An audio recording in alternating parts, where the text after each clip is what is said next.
with this, we have the last speaker of this session. Then we'll start the last session.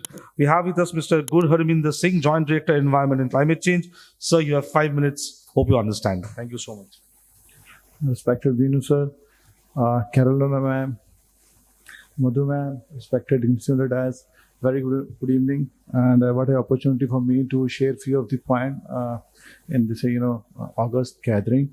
I have a presentation to make, but we are running terribly short of time, so I'll just outline few of the points which I wanted to make in the presentation.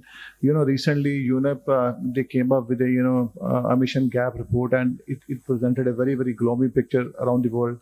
And with all the efforts, as we said in the morning, in the start, that climate change is a big issue.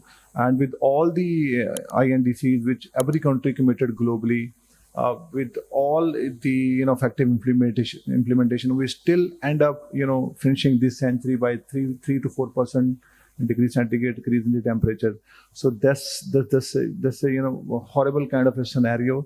And for that, the UNEP has suggested that now we have gone beyond the stepwise state, and now we need to go to a system-wise interventions, whether it's the building, whether it's the manufacturing, the way our electricity supply happen, the way we do our food systems. So all those things need to be taken into account. India, even though we have very per capita generation of carbon dioxide equivalent is very less, but still we ranked as a third country globally as far as the total GHG emissions are concerned. So in that background, now we really need to think that climate change is is one of the most important area which encompasses the many other things which we are talking about, whether it's a clean energy, whether it's a clean water, greening, plantation, energy transition, all those kind of things. Well, state of Punjab, we are on course to the actions on the climate change in light of what Government of India has committed to at the Glasgow, UK, and now we are aiming at to be a net zero country by 2070, and there are the list of activity which Honorable Prime Minister of India told the world and committed that we are going to achieve that. And one of the very important aspect of that was, which is recently announced by the Honorable Prime Minister, the life for the environment, which is the way we connect with nature, which is the way we need to do things at all level to contribute to the mitigation of GHGs and then adapt to the scenario which are being projected by the globally. My department of Environment and Climate Change, we have a specific focus on the clean water, clean air, and waste management. Already, we are working on the 23 environment action plans, and there are the stipulated targets which are being reviewed at the level of the Chief Secretary, in a very time-bound manner. So that action part, as far as the climate change is concerned, now we have the SAPCC, State Action on Climate Change, which we made in the 2014 on the Government of India recommendation, having 8 missions. And for that, we have done a stock taking of that up to the 2020, and the lot of promising activity has happened under that action plan, and more than 4,000 crore rupees of money, government money, has gone into the climate adaptation and mitigation. And now Government of India, after the Glasgow commitment, now they suggested all the state to again revise the SAPCC as per the Government of India commitments, and now we are working on that.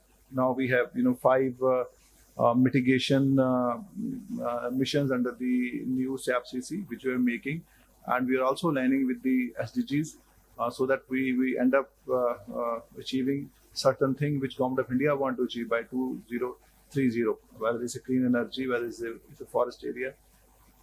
So the investment around 11,000 crore rupees has been envisaged under the climate change action plan, and all the departments of the state, they are working in a very close tandem to finalizing the strategies and the various milestones which we are going to achieve for the mitigation and adaptation. And one more thing, as now Government of India, I like to very proudly say that we are one step ahead as far as the our own action is concerned with the Government of India, Punjab is the only state which has correlated the environmental determinant and the human health in a very comprehensive way, and we have come up with one very unique mission, which is the mission Tandurust Punjab. And under the mission, we have a vision to make the Punjab and the Punjab people one of the healthiest state in the country.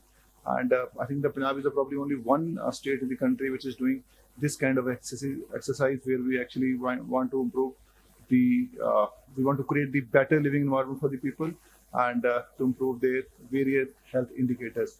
And this mission is also, is covering almost 7 to 8 SDGs. When I talk about that, SDG 3, SDG 5, SDG 7, SDG 11, SDG 13, climate action, and SDG 15, and the life on earth.